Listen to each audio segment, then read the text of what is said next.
Good evening and welcome to the Cheese Room podcast. I am the caller, your host, once again live from the Cave of Man. And with me tonight, I've got three very special guests to discuss the international break, Jermain Defoe, Gareth Bale, and all things Spurs. We might even touch on the transfer window if you're lucky. Send us your comments, send us your super chats. Do hit that like button as soon as you come in the room, and don't forget to subscribe. Without further ado, on with the show. I can't call her a jinx anymore because she did watch the last game and we won. Shan, how are you? Do you mean I didn't watch the United game and we lost? Do you mean that way round? I'm not going to get into it. You just get too feisty.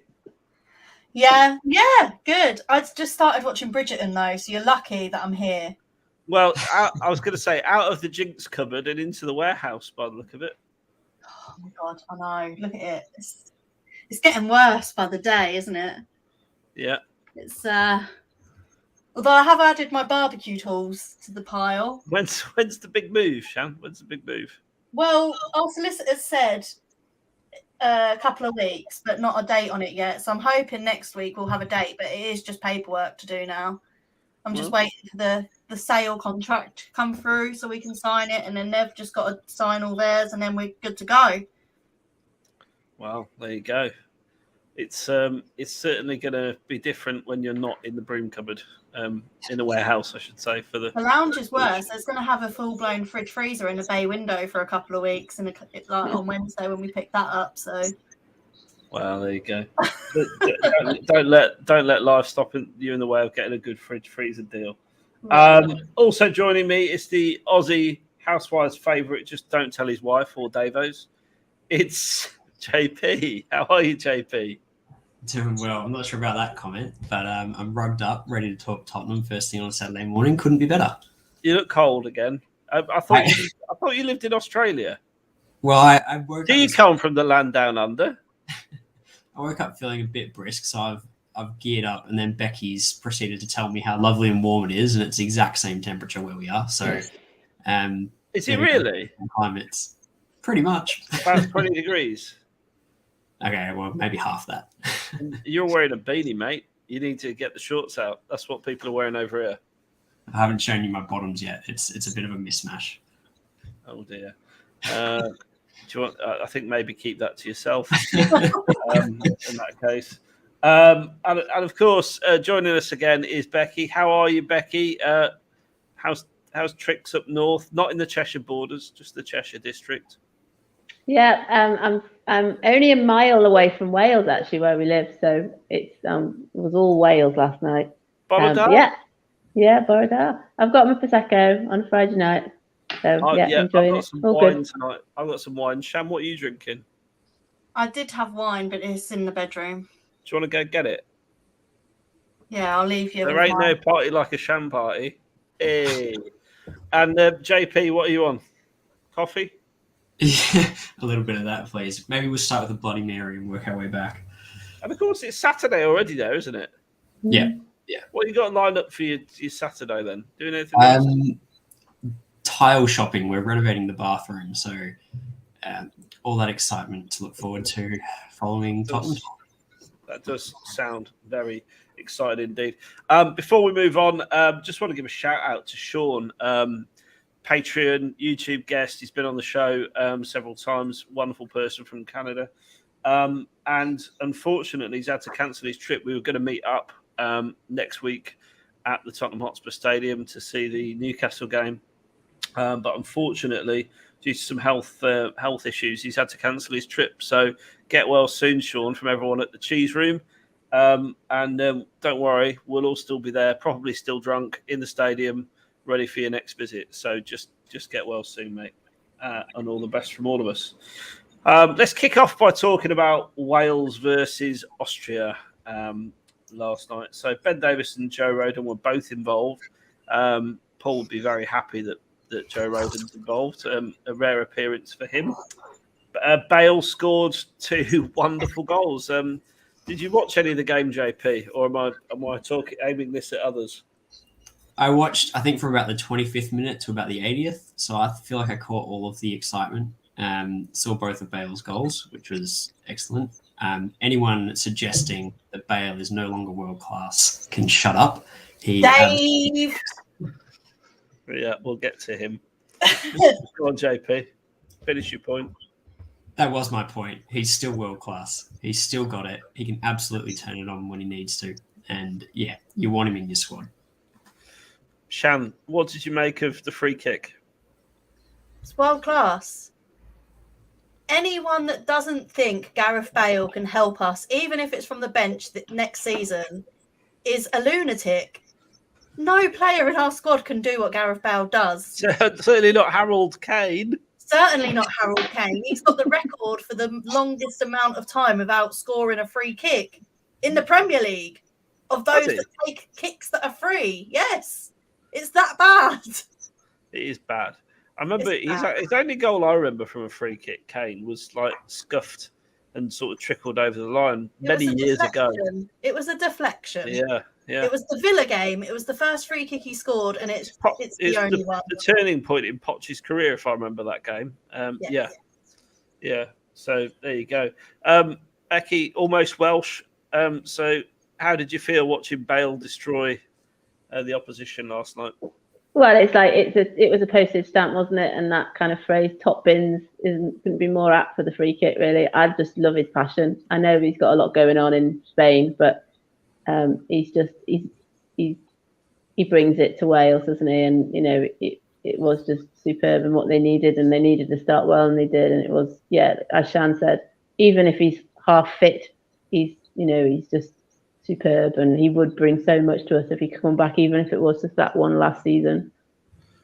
Top bins indeed. I mean, that was an absolute banger of a free kick, and his second goal wasn't too shabby either, really. And he was fit, wasn't he? He was match fit, JP. There was no tired legs there. He had a point to prove, didn't he? Yeah, absolutely. I thought Kerry's point just before was absolutely spot on. Everyone seems to have this idea that Gareth Bale's time with us last season was a failure because he didn't play as many games as we thought. Still scored 16 goals, barely playing. He's still got it. He's still class. Get him back.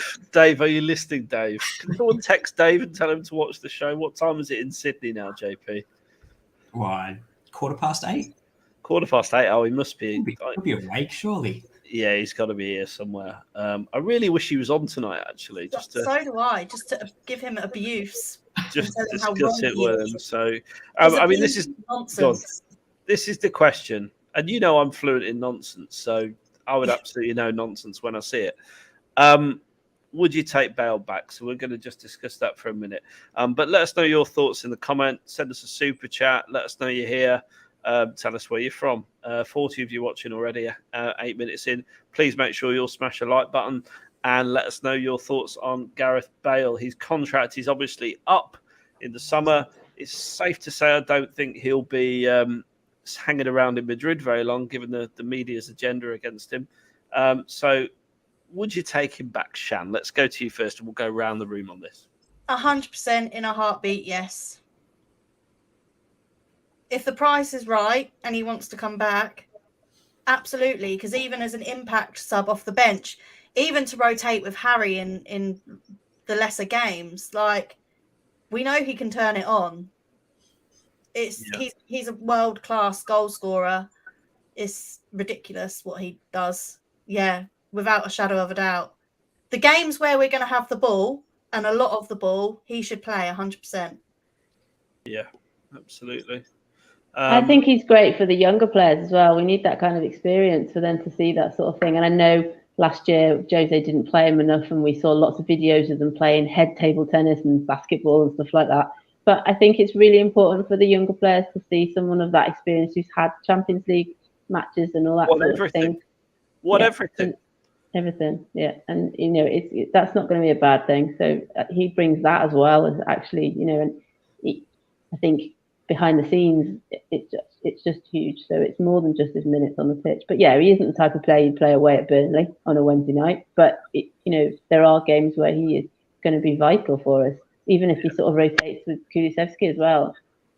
Playing that side of it, it's another person. And if I don't believe as well that we need to move other players on to afford his wages. I think that could be managed because, it isn't a case of, if we have to move Ndombele on, we can't afford him if we don't, and that sort of thing. I don't believe that either. Well, he was playing the season and Ndombele was there, so I don't think that's a load of nonsense, really. Yeah. And he wouldn't be paid more than 300 grand a week. Let's be honest, he's not going to get £600,000 a week playing for Spurs.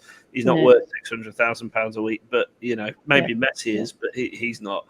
But 250k a week, he's absolutely worth that to me for a season. I don't know what that. I'm sure there's someone much cleverer than me in the chat that could add that up over, a 52-week contract. But it's not going to break the bank for Spurs any more than other players we've signed in the past have. So, for me, he's an absolute belter of a player. Even at 32 years old, he still knows where the top bins are. He's got power. And he's got that experience as well. And it would just take Harry Kane off free kicks, which, to be honest, we could have a whip round for the 250 grand alone. Yeah, absolutely. I'll give my house back to fund Harry Kane not taking free kicks anymore. Steady, Shan. Steady. Let's look at some comments before we go further around the room. 6 goals. Mourinho didn't fancy him. Yeah, very true. I think if he'd have played all season, he'd have scored a lot more. To be honest, and I'm not sure the tactics helped. Bully Bale, yes, please. I'd take him back as an impact player. He's not going to work hard enough to start most games. I think that's fair. I think it's a fair comment. I think we talked about this a few weeks back. I don't think he's necessarily the best fit for a Conte system, so I don't actually see him playing much more than he did when Mourinho played him. But to have someone who can score on our bench, we just don't have that at all. Yeah, exactly. Bale will be our Ronaldo.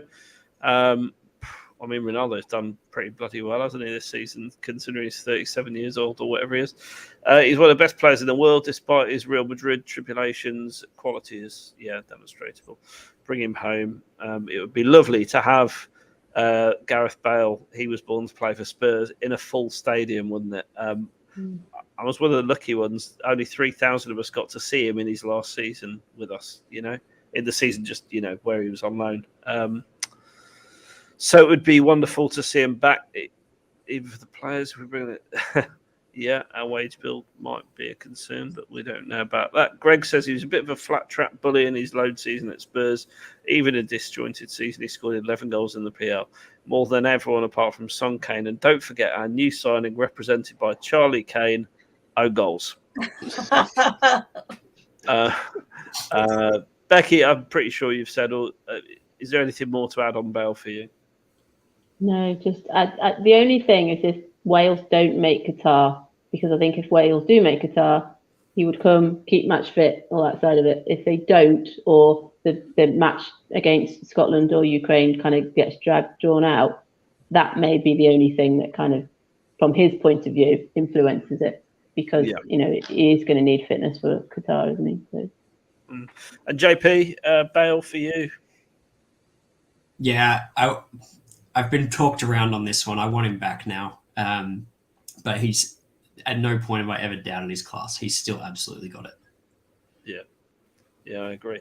And it's a bit of I'll tell you what, it's a bit of an emotional one, really. So, Ukraine are going to beat Scotland. I'm fairly sure of that. And it's going to be Ukraine-Wales to determine who goes to the World Cup.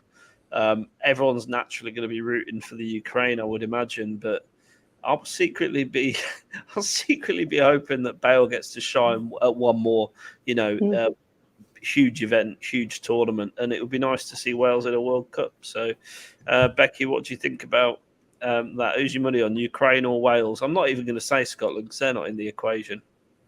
Yeah, I saw something on Twitter today. Somebody put about how they think Scotland and Wales should step aside, and and I think in the integrity of sport that can't happen. But yeah, I think Wales bring it to the tournaments, don't they? So we've got Davis and Rodon, so there's a lot more people to kind of have an interest in as well. So I would prefer it to be Wales, really. Interesting. Shan?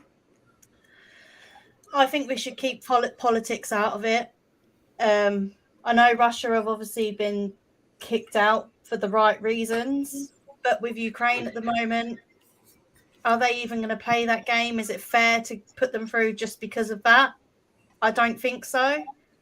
I know they're going through a lot, but are they going to be sorted out by the World Cup? Maybe not.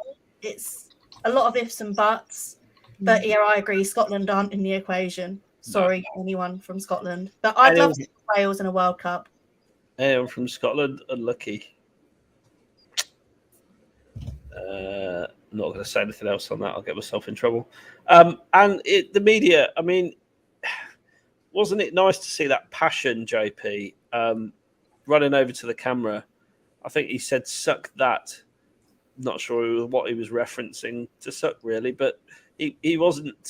He was quite animated, wasn't he, at the media, and rightly so when you consider this week they've called him a parasite, and he's put a very detailed statement out on Instagram this morning. I thought was quite good, but yeah, what's your view on that?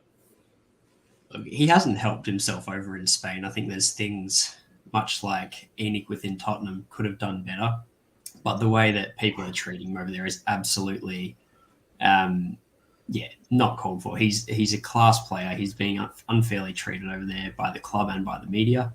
And so when he brings it to Wales and he shows what he can do, absolutely he's going to show passion. I love it. I want to see more of it from him. It reminds me of Peake's Bale at Spurs. Like, he is a passion player. I mean, let's remember, for Real Madrid, like, people can moan and, Marca can slag him off and all the Spanish press. But he almost single-handedly won them that Champions League final against Liverpool with that overhead kick and then, second goal. A virtuoso performance. He's not exactly flopped in Madrid, has he? He's been a quality player from start to finish, hasn't he, Becky? Yeah, I think they just haven't taken to him, whether it is the language or, so-called things that he supposedly does or doesn't do off the pitch. Like JP says, we've had that at Spurs. I can remember, because it was all behind locked, closed doors, they'd show pictures of him sat on the bench looking a bit grumpy, and people just put 2 and 2 together and make 9.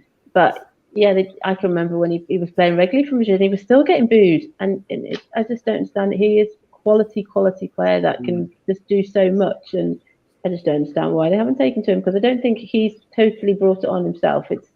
It does seem awfully unfair. I think the banner saying Wales, Golf, Madrid in that order probably didn't do him any favours. I think by that point, I think he'd had enough, hadn't he? And it was the only way he could kind of, have a voice, really. He'd put up with quite a bit before then. Yeah. It's absolutely correct, though. Wales, Golf, Madrid in that order is right. It's correct. Like, yeah, but how would you feel though, Shan, if you put that up? Wales, Golf, Tottenham in that order. But he wouldn't have done that because we haven't treated him like an absolute. The way they've treated him is disgusting. Let's not get it twisted. Like, they've been like that from the beginning with him as well. All of those goals he scored, all of those trophies he's won and helped them to win, and the way they treat him just because maybe his Spanish isn't great or he enjoys a round of golf in his spare time. Half our squad plays golf in their spare time. We don't hang them up to dry for it. It's ridiculous. It's absolutely ridiculous. But Madrid fans are a different breed anyway. They're a bunch of weirdos. So what does he expect if he's left us to go to them? Sort of made your bed, lie in it. Hopefully he comes back, proves them wrong. These are the views of Shan and not that of the D-Stream podcast. There are lots of lovely people that live in Madrid. Paul just wants to know, have I missed the Rodon chat? No, you haven't, Paul. We'll come to Rodon at Super Joe in a minute. In fact, he's not made the run sheet, so no, we probably won't. No, I'm joking. We'll talk about him. Let's do him now. Joe Rodon. Why doesn't he get in the Spurs team when he plays like that, Becky? Because unfortunately, Romero and Dyer are, showing that they are in front of him. But every time, yeah, and I don't know why he doesn't play him instead of Davis. That's the bit that I don't understand. Because Davis and Rodon were strong yesterday, but there could be an option to rotate them. I don't know. I don't really know. He's a tall lad. Good. Yeah, he needs minutes. Yeah, he's really good in the air, and every time I've seen him for Wales, he's been outstanding. So I don't understand. There were a few Carling Cup or FA Cup games I remember him playing, and it was a bit ropey, wasn't it? And whether that maybe was in Nuno's time as well, and that's why. But I don't know whether there's something behind the scenes because Jose didn't really take to him either. So whether the things we don't know, but certainly as soon as he plays for Wales, and he was good at Swansea as well. I honestly don't know. But at the moment, I think Dyer and Romero. But yeah, he could be rotated with Davis. I mean, here's my thing. So Shan, here's a question for you, and I'm going to play Paul Muir advocate here. If Joe Rodon had been in the team, Ronaldo doesn't score that header at United. What say you? Well, I haven't seen Ronaldo's header against United because I refused to watch any football that weekend. I didn't watch a single match. I didn't watch any highlights, and it was bliss. But it's all you could say. If Davinson Sanchez is in the back line, Ronaldo doesn't score. Like, it's all ifs and buts. He wasn't there. We lost 3-2. Move on.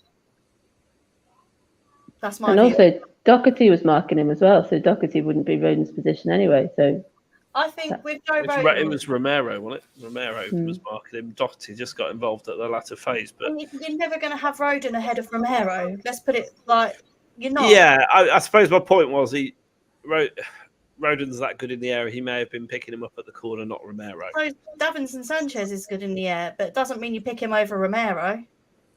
But you would pick him over Davis because Rodon would be not a left centre. Rodon is a left centre back. But then if you've got Romero picking him up, you're gonna be opposite. Not necessarily, because it's about man to a man who's best in the air. Ronaldo's their best header of the ball, our best heading centre back. Then if you're going to do that, you'd have Eric Dyer marking him anyway, because out of the back three, he's the best with his head because it's massive. But it is massive. But I suppose that's the point. So maybe it comes down to this: is Rodon a better option than Davis? He's not left-footed. Davies' left foot gives us balance, and you need that in a back three. I think as well, a big part of our back three is the third of either side being able to push forward, and Davies is going to give us a lot more of that than Rodon's going to be able to. Similarly with Romero on the right-hand side over Sanchez. Yeah, Joe Rodon isn't a progressive left centre back. I reckon he'd be all right in the middle. He's a unit. He hasn't got to play. He's not got to burst forward with a bit of pace. And I mean, Romero and Davies have been our furthest man forward at times. So, can you imagine Joe Rodon doing that? No, I just don't think he suits Conte's system as much. And he's back up to Dyer. And even when Dyer's injured, Davinson Sanchez is ahead of him. And if Sanchez is ahead of you, then there's a bit of a problem, isn't there? Let's be honest. I think so. I think there's more to it that we don't know because, like I said, because we've had a few managers that haven't tried him. Shout out Holly. I think you're right. Yeah, Becky. There must be something because he always performs so well for Wales, and I know it's often at a slightly different position, but he just never looks comfortable in a Spurs shirt, does he? No. He doesn't fill you with confidence. Yet for Wales, he's solid, but with Spurs, he just looks ropey. I don't know if he feels like he belongs. It doesn't make sense because he's got Davis. I think it's the game in Chelsea or wherever it was that he was really poor. Might be even being in the Morecambe game. I think Davis was playing, or if he wasn't, it's not like we're dropping him in a completely unknown kind of back line as well. That's what I don't understand. No, it's a bit thingy. He's a creature of mythology. Is Joe Rodon. And King Hoddle says you should retire if Sanchez is ahead of you as well, which, £42 million centre back, by the way. He might have a point. Anyway, let's take this moment to discuss something else. Let's take this moment to discuss this. So North Macedonia took out Italy, and that is just a beautiful picture, really. Represented everything about that game. Italy out. Crimea River, right, JP? Things you love to see. The European champions have wedged a European championship between two failed World Cup qualification bids. Amazing. It's honestly amazing. I've got a couple of Italian friends at work, and they're telling me that, we were super unlucky. You get yourself in this position where you set up a do or die match against Macedonia. You have to win it. Like, if you're that good, do it. Yeah, well, exactly. There's the England reaction. It's coming home. It's coming home. And what I love is the Italy stats. This looks like a game of FIFA gone wrong, doesn't it? 4 goal attempts to 32, but then only 5 shots on goal, 5-2. So incredibly wasteful, I would say. I didn't watch the game, so I'm making that assumption from the stats. But there we go. Thoughts on the scum players withdrawing because of COVID? Yeah, Saka's got COVID apparently, hasn't he?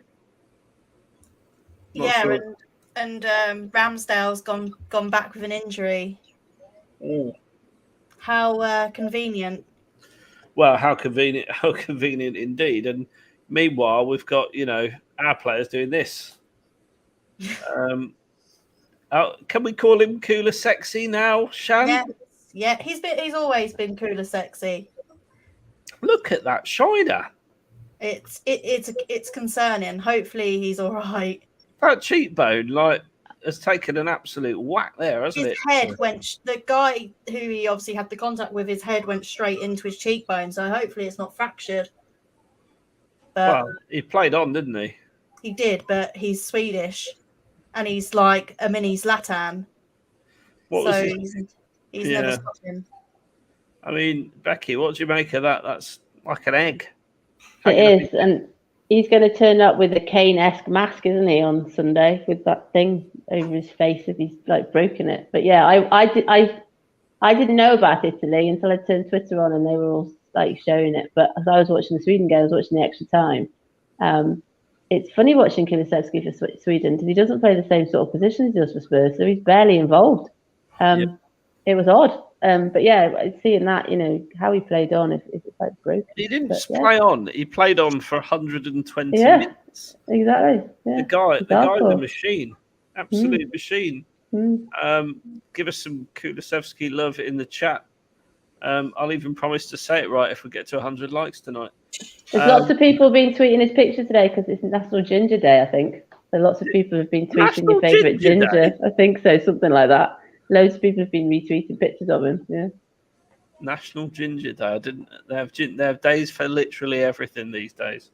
Have we got anything about Kulusevski's comments that he said in his press conference? I haven't, but shoot, Shan, go for it. So where he basically said he's come to Spurs, he gets on better with the manager, he's had better training, he's built up physically, and he's just happier. And it happened within a week. So clearly Spurs isn't an awful place to come if you're struggling at a supposed giant super club. Because he's doing better at Spurs than he was at Juve. So, are you listening, Dybala? Dybala is also best mates with Bentancur as well, who is also doing very, very well. And he played well for Uruguay last night. And he looks beautiful, doesn't he, Becky? That's what Shan tells me. Yeah, he does. They both do. Or both the new signings do. And add Romero to that as well. Romero to the list as well. Brilliant. But yeah, Kulusevski's also said that he's something along the lines of he didn't realise quite how good Kane was until he started playing with him, which seems a slightly green statement to make. But like yeah, he's playing with him. Yeah, he said he's just saying he's loving it. And I know he made that comment about he likes what's the phrase he used? He likes to suffer, wasn't it? He put a comment earlier on saying he likes to suffer. Yeah. Well, but now he's come out. Conference as well. They were like, "Are you surprised you fitted into the Premier League so well?" And he literally just went, "No." Yeah, that was it. No. He's very straight talking, isn't he? For a 21-year-old. Cold. I love it. Unbelievable that guy's 21. He seems like he should be like 30. He's a mentality monster, but Zlatan is his mentor. Like, there's a picture Zlatan posted on Instagram of him giving him a big cuddle after the game. So if you're in and around Zlatan, then you've got to be something, because Zlatan in and around Zlatan is a monster. Who's been in Zlatan? In and around Zlatan. So let's start that rumour. Right. Sonny started for South Korea and scored their first goal in a 2-0 win over Iran. Apparently, it was a bit of a scud. Did you see that, Becky? Yeah, outside the area, but the goalie didn't show himself great, really kind of punched it onto his own leg. My Jack plays in goal, and I showed him, and he went, "Oh, great Sonny shot," but the goalie, shocking. But yeah, he's come out as well and said he's liked the fans and he's really grateful for all the support. And yeah, I just love Sonny. Love him. Yeah, I think like people are giving Sonny a lot of grief for like the scuffed goals that he's scoring. I think it's just all the shots he's taking, really. Like he's getting in so many positions, and eventually some are going to go in if they're not the class ones he wants. Yeah. Adrian's giving us the quote there from Kulusevski. I love the club. It couldn't be better. I'm just trying to believe I'm here in London and playing for a club like Tottenham. Oh, Warms your heart. It just warms the cockles of your soul. It really does. Sorry. Who was it in the chat that said they didn't like that Kulusevski said he loved the club? Was it Mr. Diver? Oh, he's an idiot at the best of times. So don't worry about it. Look, how can you possibly take this seriously? Come on. There he is. On the toilet by the looks of it. Shout out, Steve. Hope you're well. I know you are. You might be watching tonight. You might be in the chat if you are. Hi. So, yeah, Sonny scored. Benzema played for the whole 90 minutes. Uruguay versus Peru. They won 1-0. Benzema, did you say a good performance, Shan? Solid in the midfield. He did that thing again where he was like on the edge of his own box and he just completely dummied a couple of their players, and he just does it like so naturally. It's ridiculous. He's so cool on the ball, and we've missed that since Dembele. So fingers crossed, big things from him. Dembele, not Ndembele. It's definitely Dembele. And don't talk about Dembele here, caller. We don't talk about Nuno. No. And to round it off, Davinson Sanchez was an unused sub for Colombia. Oh well. He's getting really used to that role, isn't he? He plays it really well. He absolutely is used to that role, and some would say it's the best place for him. Right, let's talk about a couple of things. We've got 90-odd people watching, so please do hit the subscribe button while you're here, folks, and do hit the like button as well. That would be really great if we could get 86 people watching currently. Let's get 86 likes on the board. Predictions. We're no coaches on this, but we have made some predictions for the remainder of the season. So we've got the fixture lists to hand, and we've got the final day predictions. And what we're really lucky with, I think I've got 1, 2, 3, 4, 5, 6, 7, 8, 9, 10, 11, 12. There's 13 of the Cheese Room's finest podcasters predicted their final league table. So you can do this too. If you go to thefishy.co.uk/football calculator, you too can calculate all the fixtures right till the end of the season and see where we're going to finish. And then it will be pointless playing the remainder of the games, and we'll just go into the Champions League and everyone will be happy. JP, I'm going to ask you a question. Obviously, you don't know the answer to this question. Out of all the cheese heads, out of all the Cheese Room presenters, who do you think it's likely chose Tottenham not to finish above Arsenal by the end of the season? He wouldn't also happen to be Australian or claim to be Australian, would he? He claims to be Australian. Claims to be Australian, yeah. You're absolutely correct. How did you know it was Dave? I don't know. It couldn't be something about his demeanour, about all things Tottenham, really, but hey. Well, look, we've got week-by-week fixtures, so what we're going to do is skate through and discuss the Champions League contender games. Put your comments in, what you think is going to happen in these games as we go through. I'm going to throw them up, and we can talk about each sort of round of fixtures. So coming up, 2nd of April, obviously we've got, let's turn that banner off so we can see everything. Champions League contenders, Liverpool, Watford, Man United, Wolves in there. So let's talk about the games that are going to affect us. So Wolves versus Villa, what's happening there, Shan? I'll give you each a game, otherwise we'll be here for Britain forever. I think that will be a tough one. I think it might be a draw. Yeah, Wolves are not going to get. They're not in the Champions League race really now, are they? No, they might push West Ham for Conference League, but who knows? And Man United, Leicester, JP, what we saying? Yeah, I've put Man United down for the win, only because Leicester's form hasn't been great. There's every chance that ends in a draw as well. And then on the third, obviously Spurs Newcastle. I mean, I'm there. We're going to win that game. I think. Anyone disagree with me? No. No, you're all on the Spurs bus. That's good. And then the Spammers versus Everton. Shan, you love West Ham. Tell me what's going to happen. I don't have Everton winning another game this season, so I think West Ham will win that, and I think they'll win it comfortably. Because Fat Frank, I hate more than West Ham, so send him down. And then we've got Arsenal versus Brighton at home. Becky, thoughts on that?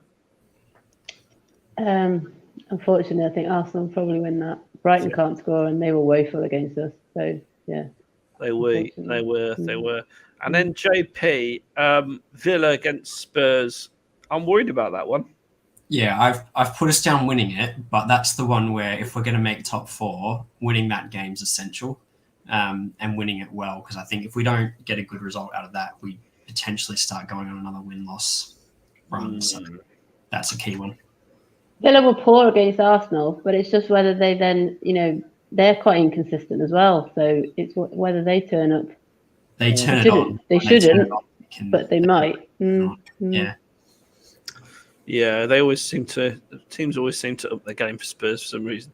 Or maybe that's just us. West Ham are going to win that one. And then just thoughts on Man City, Liverpool. That's likely to be the title decider, I would say, on the 10th of April. I see they're trailering it already on Sky.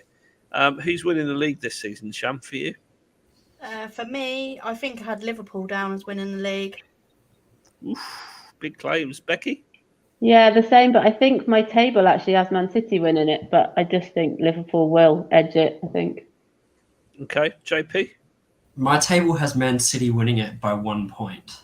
And I think that's just because I copped out every time I saw a Liverpool or City game. I just gave them the win and then gave them a draw in this one.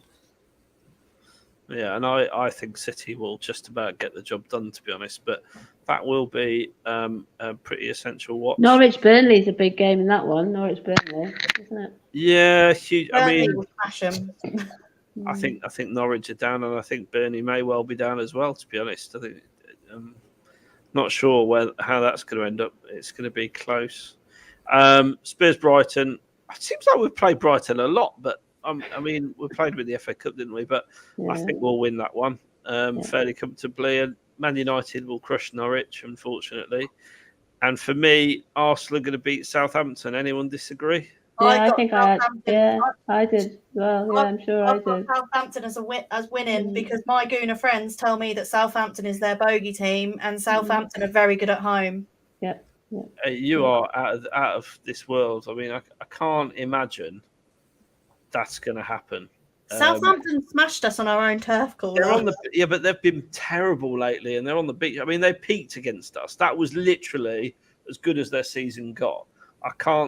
They've been terrible the last couple of weeks. I can't see them doing Arsenal. I'd love them to. Don't get me wrong. They will. But and then West Ham will beat Burnley. Maybe that's where our league table differs because I think Arsenal have got an easy 3 points in there. Liverpool, Man United. See, this is why I think Man United are going to struggle for points. They've got a lot of tough fixtures. I can't see them getting anything out of that Man United. Liverpool win that 5-0.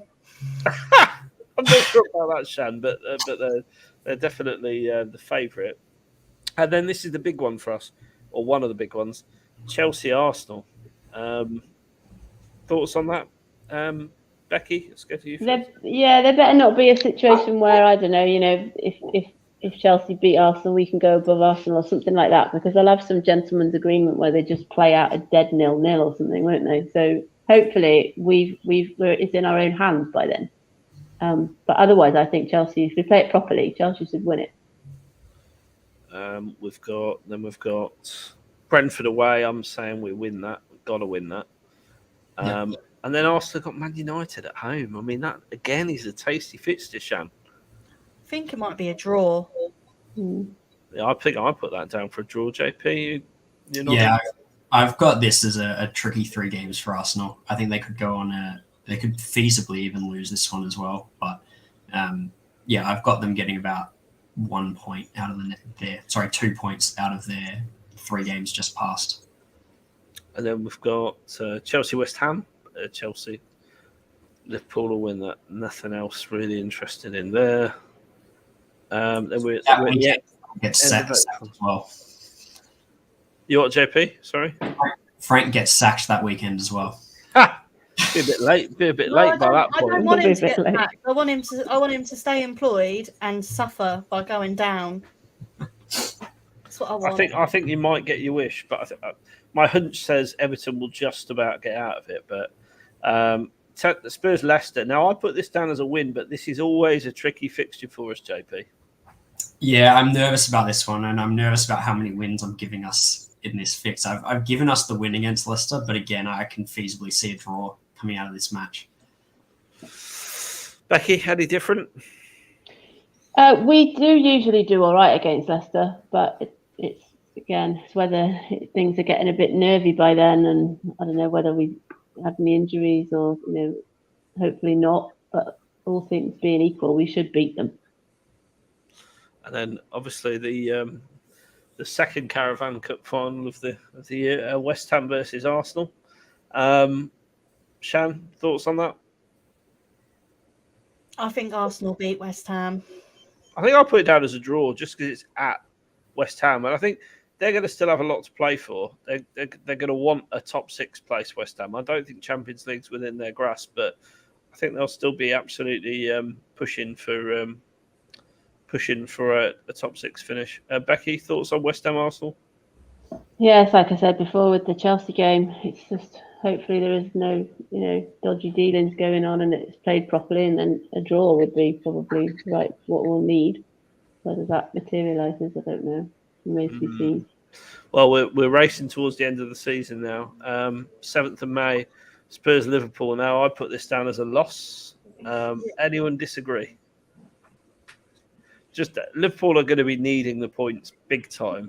Do you know what? I could see us losing to like Brentford, but then clawing the points back at Liverpool. Even though none of us think that will happen logically, but I could see that based on what we've done this season, I could see us doing it. There's one problem I've got with that. When was the last time that we actually won at Anfield? Yeah, that's what I was going to say. 16, Never 17. come away with it. Huh? It's like 80s or something, isn't it? Yeah. No, we've been at Anfield more recently than that. Have a Google, Shan. Have a Google. When there was that game, wasn't there, with the 2 penalties right at the end? Was it when Yama scored and then Kane had the missed penalty and scored penny? But that was a draw. Yeah, that's what I mean. And that's the only time I can remember, because with my husband being a Liverpool supporter, the only time I can remember actually watching them and not sitting behind the sofa. So we must have been in that, but I can't remember anymore. Pretty certain the last time we beat Liverpool at Anfield, Dave was like in his 20s. Probably. I mean, we're talking 30 plus years ago. May 2011.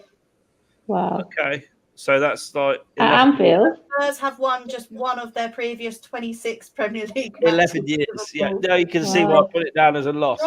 1-1, drawn 8, lost 17. Yeah. It's not a happy hunting ground. It really isn't. It's we worse won than 2-0 in May 2011. It's worse than Chelsea away. But let that sink in.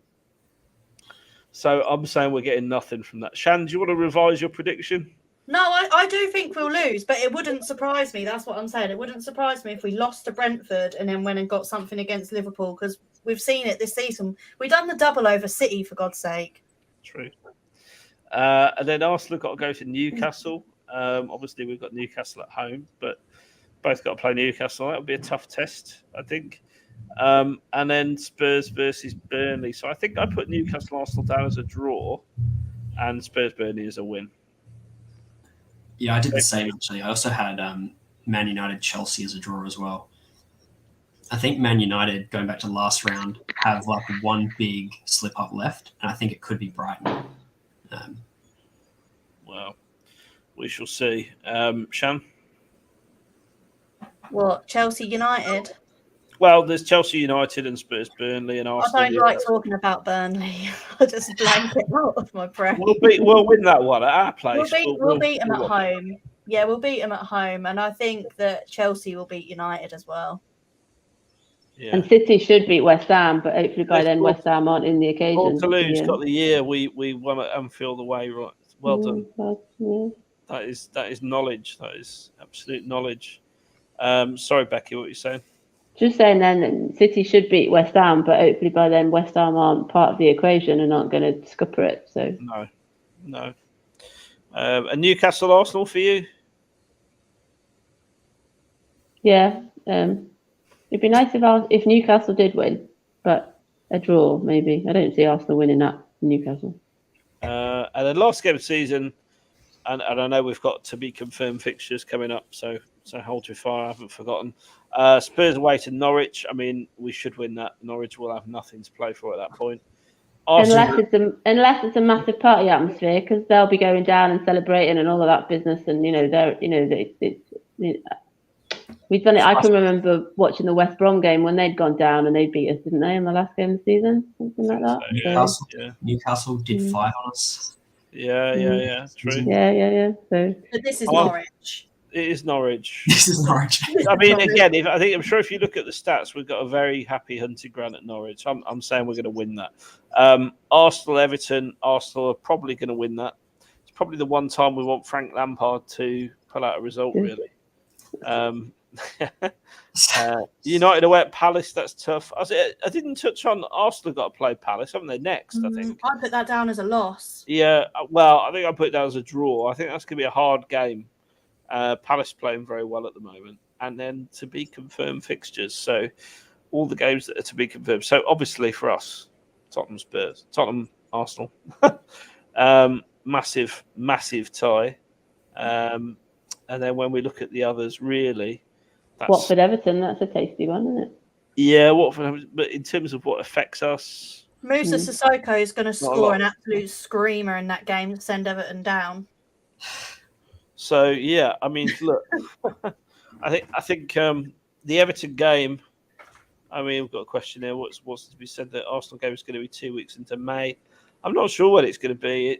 I think Sky will want to put it on near the end of the season. If I'm being really honest, if we're both in competition for that fourth spot, they're definitely going to want it right near the end of the season and a massive build up to it. I would have thought so. We shall see, but. I mean, I loved Conte's comments about Arteta and moaning about the number of fixtures, Shan. A man after your own heart, isn't he? Yeah, I mean, it's pretty much a thing if you come to Spurs that you've got to hate Arsenal above all else. So, yeah. You tick that box. I mean, it's quite easy to hate Arteta, let's be honest. Like, how dare he complain? He's played the least games out of anybody. And because he had to play 3 games in a week, like we've been playing for like the last however many seasons, he needs to get a grip and grow up and get a haircut. Get a grip, Lego head. Yeah, exactly. Right. They've had a game once every 20 days, I think. So you can't be complaining. And if they did, hopefully, God forbid, get into Champions League, they'd be playing 3 times a week. So he's making out like it's just them. He's deluded. It's his fault for sending all his players out on loan. That is true. Right, so let's talk where the final league table and predictions. So I've got everyone's pretty much here. So JP, this is your league table. Yeah. So City winning the title, Chelsea third, Spurs fourth. Nice little 3-point gap there. Yeah, I think Arsenal do a few draws that help us out, and we end up swapping. I actually had Everton getting a draw against Arsenal on the last day, which is just keeping them up as well. So I think that all of that combined is going to see us go ahead of them. Okay, well, here was my prediction. 73 points, Arsenal 72, so tight. Yeah, hopefully I'm right. Tight and hopefully I'm right. Shan predicted a big gap, 5 points, Shan. Yeah. Well, of course, it's Arsenal. They've got a tough run. And I've also predicted Everton to go down and Burnley to escape escape the drop on goal difference as well. So Ever the optimist, really, yeah. the only game I've got us losing is Liverpool away. Every other game is winnable for us if we do what we need to do. That's not to say this is going to happen, but based on if we want to have the ambition of being a Champions League club, there's no reason we shouldn't be winning all them games. They're winnable. They are winnable. Becky's prediction puts Tottenham on 73, Arsenal on 72. So I think pretty much the same as mine. Yeah, it was. So yeah, Brendan, shout out Brendan. Probably getting drunk right now in Brazil. He's got Tottenham on 75, Arsenal on 74. Seb, the man behind Fantasy Football and Predict the Score. So please do, if you're not already a member, get over to the Cheese Room's Patreon, patreon.com/the Cheese Room podcast, and check out our Patreon. Fantasy Football and Predict the Score are just two of the things we do for our patrons. And it's coming to the business end of the season in that league. I think there's a really nice, I don't want to put it out there too much, but I think there's a signed, I'm not sure who it is. I want to say it's Jimmy Greaves. There's a signed photo of the for the competition winner. But there you go. 71.67 to Arsenal. So he's not predicting Arsenal getting that many points. So quite an interesting one. He's not here to defend himself, and he's got COVID right now, as Seb. So shout out, Seb. Hope you feel better soon. This is John's prediction. John's predicting a 3-point gap, similar to some of you guys. Look at the gap between Watford and Norwich and that one. 17 to 29. Yeah, right. Wow. Oof. Okay. Right, Davo. So I did say there's always one. Yeah, there's always one. It's not just that they're on top of us, it's how much he's put them He's put them down to win every game. That's not going to happen. It's not. They've got such a tough run. If they win every game from here out, they'll have won 10 straight. It's not happening. I think he has literally put them down to win every single game. He has, because I put all but one and I got 75, so he's put them to win all of them. Your dad would be proud. I think Dave might be a secret gooner with some of the nonsense. That's a big shout. I've seen in the chat he's gone to drop the kids off at the school. So there you go. He can't defend himself. Dave, if you want to talk about your secret love in the chat once you've watched this, I'm more than happy to. Diver's prediction: he's an accountant, so he's born conservative. This is one extreme to the other. 71 points and 69 for Man United. Arsenal 68. So he doesn't think much of the Goons. James has gone black for something. He's got dark mode on his phone. Clearly, that's great. Look at the gap there. Wow. Look at that gap. I mean, he's got us going unbeaten for the rest of the season. He's got us getting a point at Anfield, I think. And with only a +8 goal difference, is that possible if we win every single game? To only have +8. I don't know. I think we're on +8 now, aren't we? Or +11? +11 we are now. So we're winning every game, but I don't know what he's done. Minus goal difference. Franco, bless him. Franco's got us a point ahead.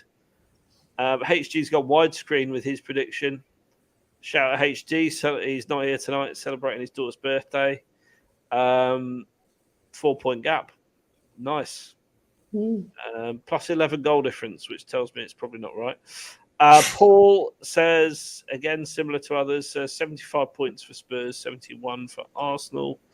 And that is all the predictions. So the good news is we're going to get it, aren't we? We're clearly in the mix, and we've gone from, I think, 2 weeks ago, where everyone thought we'd be lucky to make, it's what I love about Spurs. People are going, we're going to be in the Conference League again next season. To the next minute, I think 14 out of 15 people predicting we're going to get Champions League football. I think the Conference League is going to West Ham this season. Well, it's what West Ham deserve. I'd prefer to see Wolves get Conference League, but I do think it'll be West Ham in 7th, United in 6th, Arsenal in 5th, and us in 4th, I hope. There's a note in my run sheet. It says, just to clarify, we've just entered home, draw, away. We didn't enter a score for each game, so forget the goal difference. So there you go. So I do think there's every chance we'll finish above Arsenal. I'm more worried about Man United than Arsenal, actually. Because they've got 4 away London derbies, Arsenal, before the end of the season. That in itself is a lot of work. A lot of work. So we shall see. Any final thoughts from you, lovely people, on I think that? my only concern with the whole thing is just the stretches we have to go on. Like, we have to win 4 and 3 in a row, wedged obviously with the Liverpool result, whatever you're predicting, and that naturally concerns me about our ability to do that. But if you look at the games and the fixtures, they're all winnable games. They're all games you look at and go, if Tottenham want to do anything, these are games they have to win and they should expect to win. Well, I mean, look, at the end of the day, at the start of the season, I thought we were going to be miles ahead of Arsenal because they had a shocking start to the season. They've brought it back. Credit to them. Arteta's not as bad as anyone thought he actually was. But Spurs are still... Yeah? I think they've just got some good players. I'm not giving too much of it to him. They've spent a lot of money, haven't they? Because I know people have gone back, and actually they did spend a lot in the summer, and annoyingly, it seems to have worked. How can you be complimenting Arteta? Because I thought he'd be sacked by now, if I'm being really honest. They had a horrible start to the season, didn't they? Everyone was taking the piss. And like it or not, they have put a good run of form together. I mean, like, I don't like the Goons particularly, but teams put runs of form together. Like, every team puts a run of form together. It's just the period of time that you put it together makes you set up for the end of the season for people to think that's going to continue. It's not going to continue. They're going to have a slump. They're going to lose games that they shouldn't lose, as are we. But hopefully, we've already had those games. They've had winnable games in comparison to us. I think we've obviously only got 1 London derby left and Liverpool to play. The rest are winnable games. I think they're all outside the top 7. Yeah. So, or top 8 even. Oh, I'm 2/3 of the way down a bottle of white, so I believe you. I'm more than happy to go with that. No problem. I'd agree with anything right now. In other news, this man retired this week, or announced his retirement, I should say. Jermain Defoe. What a player! Does anyone remember his debut? His debut was in 1999, so I'm suggesting, Shan, that might put you out the running. How old were you in 1999? 4. Yes, probably it happened. Crikey. JP, how old were you in 1999? Not far off Shan. Were 8, 9? Oh, Christ almighty. I was 19. I was 18. Look, I mean, at the end of the day, he made his debut in 1999, joined Spurs in 2004. His debut was in a 4-3 win over Portsmouth, scored the first goal.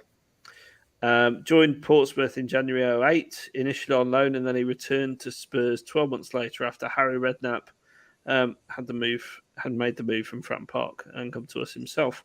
But here's a question. So 2 spells with the club, and you can play along with this at home in the chat.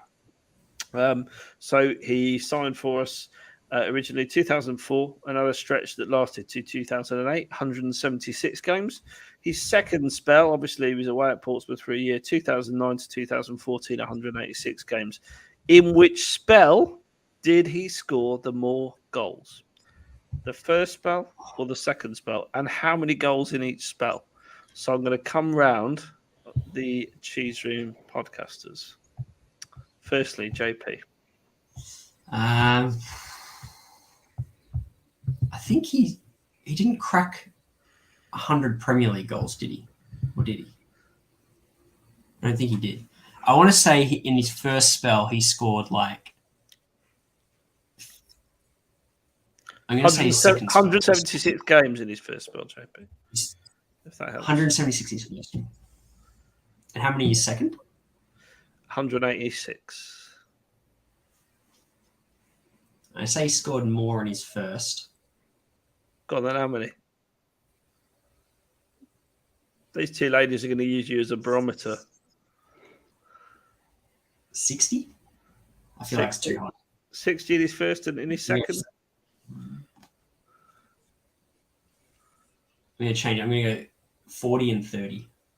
40 and 30. Okay, 40 in his first, 30 in his second. Shan, any advance on that? I think he scored more in his second because I think the five goals against Wigan came in that second period, if I'm right. Good, yeah. Just because I remember his second period and I remember that game when I was a kid. So I think he scored 143 goals for the club. Do you know that because of Google? Or I think he scored. This is where my maths is going to be really dodgy. And I'm not going to get a total of 100. you're right for using Google. I think he got 50 in his first spell and then the rest in his second. Okay, Becky? I agree. I think it was second spell. I just think we had games where we obviously had the Wigan game, but I think we had games where we did sort of have a few 4-3s and 5-4s and a few of those. So I think he scored more in the second, but I'm not very sure how many. So the first spell, 176 games, 64 goals, JP. You said 30. Wash your mouth out with soap. 60, shouldn't I? And in his second spell, 186 games, 79 goals. Yeah. Not much more, though. Yeah. No, well, I mean, he was a super sub at the end as well, weren't he? I think he scored like 11 goals off the bench or something. Yeah. I mean, look, I think in our top scorers list, he's definitely in the top 10. He was I loved watching him play. I remember a couple of games going to see him play. Phenomenal player, and look, 143 goals in 362 games. Goes down, like it or not, as one of the most prolific forwards in our history. So 143 goals, pretty amazing, really. Who was it in our chat that said they didn't rate Jermain Defoe? Was it Dave? I think HG said he never really liked Jermain Defoe. It was going to be one of them, wasn't it? It was either going to be HG or Dave that said something objectionable. Yeah. Never really loved him. They liked him, but they didn't love him. Kane put a nice message, didn't he, to say thank you to what he'd done early in his career, and that was nice. That's a nice little touch. Was it Jermain Defoe who got out of the car and had a kick on the street with Kane? Was that? Could well have been. I think that story where Kane was just playing with his mates on the street and Jermain Defoe came out and had a kick with him. Yeah, I think it was. I think I remember that story. And obviously he's going to be back at the club doing his license, or Spurs have said he can come back and do his coaching licenses. This is a no-brainer, obviously. Anyone's better than that goon. Anyone's better than that goon. Record signing at the time. I'd argue Jermain Defoe is even this goon. Yeah. Don't you wish your right back was Doherty? Ooh! What a legend that guy is. I love it. Yeah. Let's talk about something else that's been. I wonder if this is. Has he loaded this into StreamYard? Yes. So we've seen this today. The Trust, friends of the Trust, obviously on this show, they've been on several times to the Cheese Room, and we hope to host them again soon. Have declined the request to extend the season ticket renewal deadline. Are you familiar with this story, Shan? Yeah. I mean, did we really expect the club to change their stance on it? I don't think it's much different to other seasons, is it? I understand why times are different. I think it would have been a nice thing for the club to do with everything that's going on with cost of living and everything. But ultimately, they're not doing anything massively different to what they've done previously. So why it's such a big drama this season seems a bit strange, but I get it. I kind of put both sides. Like all things, it's a drama every season. I did tweet out, if you are paying in instalments, which obviously if you're struggling with finance, you wouldn't actually start paying till June. So that's probably the best way to do it if you are not sure about or don't want money coming out in April. But I get why people are annoyed about it. It was the chance for Tottenham to read the room, wasn't it, Becky, and do something right for a change? Yeah, Yet again. Yeah, I think they have moved it forward about 5 weeks. But yeah, we said this last time. They could have, it would have been a nice gesture. Someone I saw put on Twitter today saying that, the cost of food and drink is going up almost every match. And people are sort of saying that, you could put the season tickets up and Spurs would kind of balance out the money of that. And they haven't done. So, they've given with one hand and taken away with the other by increasing the cost actually in the ground. But I said this last time, I don't really know the ins and outs, what difference it would make, but it would just have been a nice thing to do to say, we aren't going to move the deadline forward. But they didn't, and I wasn't surprised. It doesn't make any difference. Obviously, I'm a season ticket holder. It doesn't make any difference to me whatsoever. First of all, all the crap you hear on Twitter, let's be honest, right? We're linked with this player. We're linked this player because of the season ticket deadline. I couldn't give a shit who we're linked with, quite frankly, as far as my season ticket renewal is concerned. Where we finish in the league is relevant. No, it's not, because I'm a Spurs fan. I've watched us when we were 15th, and I've watched us when we finished second. It makes no odds to me. It's about supporting the club. Yeah. But what does stick in the throat a bit is about them asking for the money earlier than the season is finishing. It's almost like being a bit greedy. I think that's the feeling that does frustrate me slightly. Because I know other clubs, when they do them during the season, they'll say it's an early bird discount. So they'll say, like Shrewsbury, for example, they will say you can do it. It's an early bird discount during the season, and that's a nice little thing to do. But to make it the same as it would be in 6, 7, 8 weeks' time, then there is no real incentive. So no, they're not even doing it that way either. No. I don't really see why. What difference would it make to delay it a month? It wouldn't make any difference whatsoever, because ultimately your cash flow across the 12 months is going to be exactly the same. So, JP, sorry. And I think their argument will be forecasting for the people making the argument that Lee is using it for a forecasting model to fund the transfers. He's going to sell the same number of season tickets regardless. Well, for season tickets is there, so there really isn't any need as far as I'm concerned. It's sad because the reality is, if I drop my season ticket this season, someone else will pick it up. Yeah. There's how many people on the season ticket waiting list? I know it's extension. 40,000, I think. Minimum, more than that, I think. But I'm on the season ticket waiting list, and I'm 78,400 and something. I think it's over 100,000 now. The season ticket waiting list. But in reality, that's just memberships, and not every person on that membership would buy a season ticket. Yeah. But it is a lot. They won't have a problem selling 40,000 season tickets. Let's put it that way. No problem at all. For me, you're right, JP. It just frustrates me that every time the club's in an opportunity where it could do some PR and the right thing, they just score an own goal. Let us know what your thoughts are. To be fair, though, Caller, own goal is one of our best players this season. Yeah, absolutely, he is. He is indeed, Shan. Let's talk about, something really bad's happened. I'm not sure if we've got a banner for this. I don't think we have. But have you seen that we've been nominated for Manager of the Month, or Conte has been nominated for Manager of the Month? I mean, don't want it. Don't give it. Vote for Arteta. Vote for Arteta. Do you remember what happened to Nuno after this honour? He got sacked, didn't he? Yes, he did. He lost 3 games and got sacked. Yeah. Absolutely don't want him. And Kane and Kulusevski have both been nominated for Player of the Month as well, which is nice. But I voted for Kulusevski because Kane's won it loads of times, and I think it would be a nice thing for Kulusevski to win it in his first, full month with the club. Kane typically goes on runs after he wins it as well. I can think of a couple of times where he's won back-to-back Player of the Month. So, yeah. They offered loads.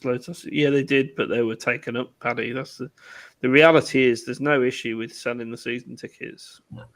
And people are going through a massive squeeze in their finances. I'll be the equivalent cost of a season ticket worst off every year. I'll be paying £1,000 more tax every year, but I'll still buy a season ticket. people will still buy it at the end of the day, and that's the unfortunate truth, I think, of Spurs, especially if Conte stays at the helm. We could have a really good season next year, and people are going to want to be around to see that. I think maybe that might be the concern, that there's if Conte does walk, there's a negative aura around the club. Yeah, that might put people off, but I still don't think you can have any issues with season tickets. Well, I bought one last season when we just sacked Mourinho and didn't know who was going to be the manager. It doesn't come into it. I'm a Spurs fan. Doesn't come into it. It doesn't matter who the manager is. The crest on the shirt is more important than the player on the back or what league you're in or who's your manager, isn't it? You get behind the team regardless. Because all that comes and goes, and we're still here. Absolutely. The fans are the constant, unfortunately, for some of us who've been suffering for a very long time without a trophy. Let's talk birthdays. I think we missed one. 19th of the 3rd, 66. Davo's favourite, Andy Sinton. There you go. Came on as a sub in the 89th minute in the 1999 League Cup final win. Andy Sinton, I remember Andy Sinton. Do you remember him, Becky? Yeah, quite little, wasn't he? Quite a short player, I seem to remember. Yeah, That's when they used to wear the long sleeved kit, didn't they? So like the long one with the long sleeves are like pajamas. And I always used to think it didn't fit him. Absolutely. Let's talk on this day. Or is this birthdays? Did we miss Disco Benny's birthday? No, we touched on him last show. Yeah, we said it the other day. Yeah. Do you want to eulogise Mr. Benny? Well, Disco Benny. I love Disco Benny. He was one of my favourites growing up. I don't know if it was the hair or just his whole demeanour, but I just loved watching him play. He was great. Happy birthday, Disco Benny. Hope you've had a very successful career in pornography, because you deserve it. Pornography? Yeah, when he's finished football, he went for a career in porn. Did he? Yeah. You've been Googling this or something, Shan? No, I knew about it like years ago. I thought it was common knowledge. No. Clearly not. Do you know that, Becky? No. No, I haven't heard that. They say no. Just you then, Shan. I'm not invested in Disco Benny, clearly. Yeah. There you go. Literally, viewers Googling right now, Disco Benny porn. Dane Scarlett's birthday yesterday, 24th March 2004. He was born in. How old does that make you feel? Scored for the England under-19s versus Republic of Ireland on Wednesday night in a 3-1 win. There you go. As mentioned on Monday's show, Carlos Vinicius is also today. How many appearances did Vinicius make for Spurs, and how many goals did he score? Let's go Becky first this time. Oh, I can't remember appearances, but he scored about 8 or 9, didn't he? Because he got the hat-trick against Marine. So, something like that. I just remember his celebration was that one. Yeah. Just cross his arms, yeah. Did the old Mbappe. Really original. So, how many goals are you going for? 9? That's a bit low. And how many appearances? Did he come on a sub a fair bit? He played in the good FA Cup run, didn't he? So he probably played more than I remember. I don't know, about 15? Okay. Sean? I think it was 9 goals and 20 appearances. Okay. And JP? Yeah, I was going to say 16 appearances. I know he got 1 goal in the Premier League, and then he had like 5 or 6. I'm going to say 8 goals. Okay. Right, he played for us 22 times and scored 10 goals, including 1 in the Premier League. So close. There you go. There you go. Vinicius has made 32 appearances this season for PSV. So we've replaced him with the own goals, then, haven't we? Because they've scored 10. We have replaced him with our third. So they were free. So we made some money there, because that didn't cost an cent, did it? Yeah, there you go. Daniel Levy will be so happy with that. Own goals has taken a wage cut as well. on this day is a bit of a struggle this week. The best we can find was 24th of March, 1993. How old were you, Shan? 1993, I was still a twinkle in my dad's eye. Okay. Spurs 3, Man City 1. Anderton, Naeem, as in from the halfway line, and Andy Turner. There you go. Brilliant. And how's this for obscure? The 25th of this month, 1922, Preston North End 2, Spurs won an FA Cup final, semi-final at Hillsborough. I'm sure Davo remembers it like it was yesterday, to be honest. And also 100 years ago today, we lost to Preston in the FA Cup semi-final, 2-1 at Hillsborough. And people say there's no progress in the club. Yeah, there's absolutely progress. Yeah, we're doing all right. So, FA Cup semi-final. Fans of Man City and Liverpool's appeals over the FA Cup semi-final have been ignored. No trains into London that week from the northwest. So that'll be interesting. The game will be 3:30 on Saturday, the 16th of April. Somehow, the rules about not showing live TV games at that time on a Saturday have been ignored. How did that happen? It's like it seems to be the way at the moment that there's rules, but then there's rules because it's inconvenient. But when we need something to change, it's not going to change. If Arsenal want to have a moan about not wanting to play us because they don't want to play some kids, then they'll change it. So I don't know. The whole thing is just there's no consistency in it. Well, talking to no consistency, Chelsea versus Palace is on the 17th. Chelsea fans still can't buy tickets, which I don't know whether to laugh or feel sorry for them, really. No, laugh. I do. I'll laugh. There's no debate in that, isn't there? Couldn't happen to a nicer club. Let's talk transfers before we pack up. So, as mentioned on Monday night's show, Kessie is off to Barca. Dybala is leaving Juve. Where's he going to go, Shan? Not to Spurs. To be honest, I don't know if I want Dybala. Like I do, I want Dybala. That's a better question. Do you want Dybala? I'd rather if it was between Bale and Dybala, they've both got similar injury records. I'd go for Bale because he's proven at Spurs. We know he can do it. Whereas Dybala is an unknown entity of sorts. Can he do it in the Premier League? Because we've got lucky, you see, with the other two Juve players, is they've slotted straight into the Premier League, and there is always that concern that these players don't slot into the Premier League, and we have been lucky because they have. Let's be fair, we've had our share of bad luck as well, haven't we? Yeah. It's just these two it's worked. But yeah, I think he's too injury prone, and I don't think he'll adapt to the Premier League. I don't see where he plays in our squad either. I don't think. Yeah. He would play in place of Sonny or Kulu, and I think he's probably actually better if we go to a 3-5-2. But then you got both Sonny and Kulu out of the team. I can't see that. No. I like this question for the panel from Adrian. Should Levy pay all the Kulusevski transfer fee in the summer and get a discount, or and plus save on the second season loan fee, or pay later and use those funds for new recruits? It is a bit of a dilemma, this one. Unless we qualify for the Champions League, then I believe we have to buy them anyway, outright in the summer. Let's discuss this for a moment. What do we do? JP, wrap this up as soon as possible, or use the sort of buy now, pay later option? What's the saving? I think it's like 4 million we've already paid in. I think 10 million. I think so. I think his transfer fee is like 10 million less if the second year. I think it's roughly around that.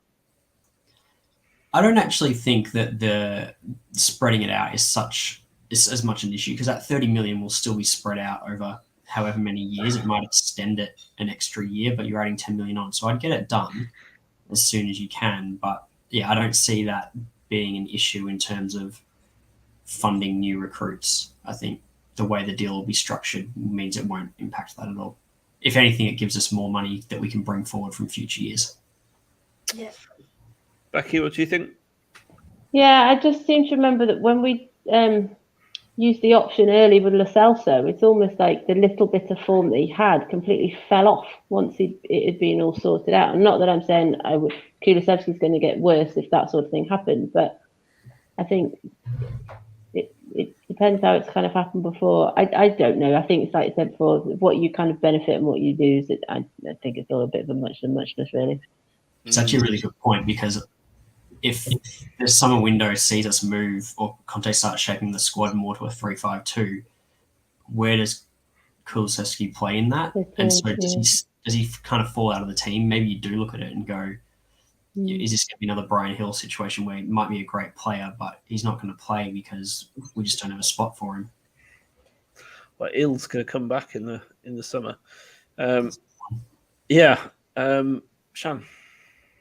I think just to get it done in the summer, then it's done, and you can move on from it. Obviously, Romero is going to be made permanent in the summer. Well, I don't think there's any risk of a Giovanni Lo Celso happening with Kulusevski, because he's already smashed Giovanni Lo Celso out of the water as it is in 9 games. Yeah. So yeah, I think just get it done. It's going to be cleverly structured anyway, like JP says, and it just means that we know where we are as a squad. We know he's our player, and I think he's already signed a 6-year deal just in case it gets triggered. Yeah. So just get it done. He's happy at Spurs. We're happy with him. Why have any uncertainty around it, or give anyone an excuse to moan about it? His Juve contract's only about 40 grand a week. Bargain. Just I think as well.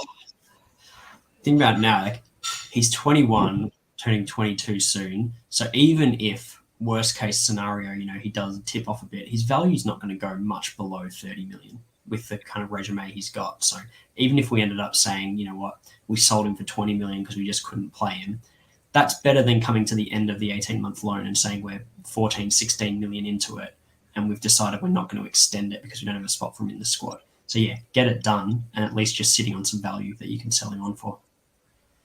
And again, this is a good point. We owe 150 million quid on outstanding transfers and have got to pay Romero. Again, like, that's built into the structure of the finance of the squad anyway. Like, we're always going to have hundreds of millions of pounds worth of debt owing on players because that's how we structured it. That's why we need naming rights. We need someone to give naming rights, don't we? Well, I don't think my theory on the naming rights is they're going to do chuff all to the transfer kitty anyway. If I'm being really honest, I think that will paying off the stadium. Pay off the stadium, but other people do disagree with me on that. So I guess we'll see who's right. Chelsea admit they're going to have to lower their expectations when it comes to transfer targets. Instead of West Ham star Declan Rice, they can now only afford his brother Muller. Really good at corners, though, apparently. Beautiful. Oh, that's a chuckle. Didn't I read that they've valued him at 150 million, which that's increased Kane's price again, hasn't it? I mean, given that he was in Bentancur's pocket for 90 minutes last week, what does that make Bentancur worth? 300. We only signed Bentancur for 15 million. Priceless to us. Bentancur signed for 15 million quid, didn't he? Mm. I mean, that's a steal. Paratici's played a blinder there. Yeah. Ridiculous. It's absolutely. I mean, are we sure he's not under investigation for financial fraud or something? Because that's almost the deal. It's almost like the last year of Paratici's time at Juventus. He was just lining up the deals he was going to sign for us. Got Romero over to Atlanta with the buyout clause. Got Bentancur run out of the squad. Be interesting to see who else we sign. I'm hoping we'd sign some players other than Juve players to prove that Paratici. I thought we'd pick up loads of Inter Milan players and they would all just come over with Conte. But I'd love to see Hakimi. We need a right wing back. Hakimi's unhappy at PSG. He's fallen out with all the South American players. Whoa.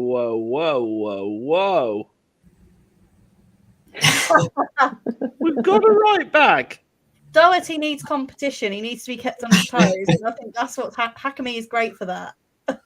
Yeah, well. Can you imagine Hakimi coming into the squad and then being like, right, you've got to compete with Doherty and Sessegnon. And Emerson, yeah. I think Emerson might go out on loan. I think he will as well. He's still very young, isn't he? I don't think we'll sell him, but I think he'll go out on loan. I actually think that there's possibly going to be an offer come in for Doherty for 10 mil or so, and we'll go, you know what, there's money, we'll take it. 100 million or no offer for the man global. Thank you. Shout out Gov, channel member, an all-round good guy. Nature of the bonds, stadium loan was restructured. Yeah, perfectly true. Still debt that's got to be paid at some point, though. So, yeah, I would imagine some of that naming rights might go towards it.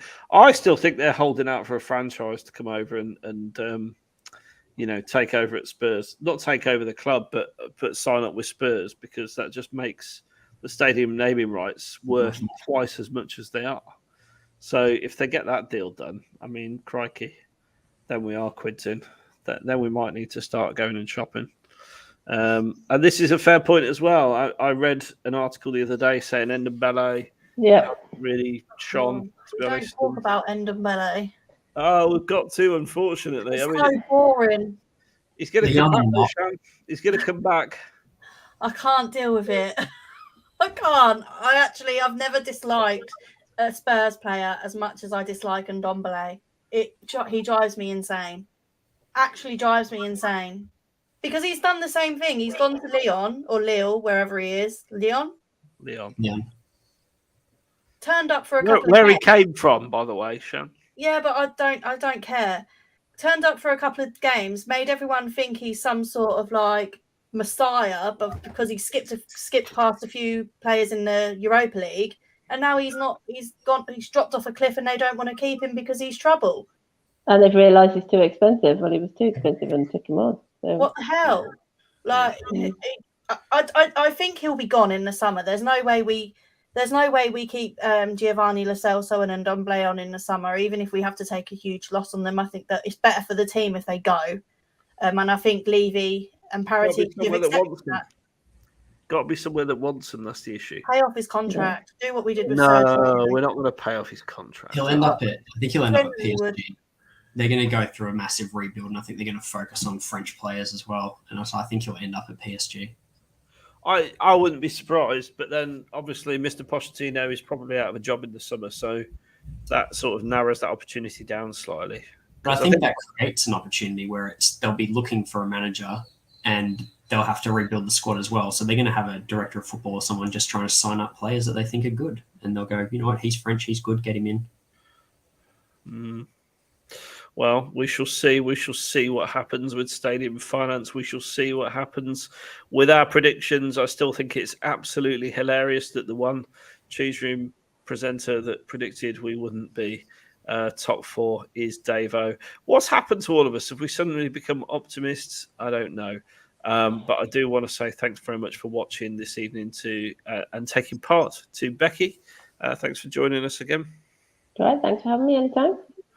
And JP, all the way from Australia, it is g'day there. It is g'day. Thanks for the chipper start to my Saturday morning. It's been fun. What on earth is a chipper start? Is that what we're supposed to say in England? Joyful. I don't know. I didn't realise this was a colloquial term. and Lady Shan in the broom cupboard. Well, I'm glad JP's had a chipper start, because now you've mentioned Ndombele and it's ruined my day. The good news is the day for us is ending. For JP, it's just starting, and he's got to bear that thought in mind all day long. Please, thanks, Shan. Thank you, Shan, by the way. Thank you for your time. Yeah, appreciate it. You're welcome. You have just depressed me, though. I'm going to go and sink the rest of my wine. Well, you need to perk yourself up because you're hosted on Monday. Don't forget, because I'm at a work event. So, yeah. So don't forget and don't make sure you've got plenty of wine in stock. That's all I'm saying. I'm sure we'll have a wonderful run sheet for you then. Come back with us. Be with us 9 p.m. on Monday, where we're going to talk transfers and all things Tottenham. In the meantime, thanks for joining us. Please do hit the subscribe and the like button, and come on, you Spurs. Come on, you Spurs. Come on, England. Come on, Come on, England.